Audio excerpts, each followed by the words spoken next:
ఏదో ఒక విధంగా జ్ఞాపకాలు, ఏదో ఒక విధంగా మన గుర్తులు ఈ లోకంలో ప్రజల మధ్య, మనుషుల మధ్య ఉండాలని తాపత్రయపడుతున్నాం. నువ్వు అనుకున్నవి రైటేనా?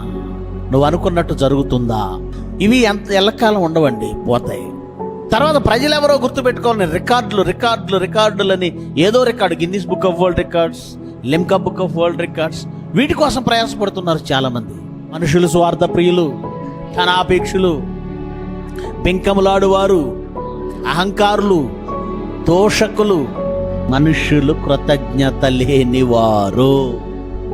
ఇలాంటి మనుషుల మధ్య నువ్వు నిలిచిపోవాలి, జ్ఞాపకాలు ఉండిపోవాలి. ఈ జనానికి ఎప్పుడు చేయకండి. జనం మధ్య పేరుండాలని చేయకండి. జనంలో నిలిచిపోవాలని చేయకండి. మా జ్ఞాపకాలు పదిలంగా ఉండాలని చేయకండి. మీ జ్ఞాపకాలు పదిలపరచబడేది ఒకే ఒక ఆయన దగ్గర. ఎవరి దగ్గర?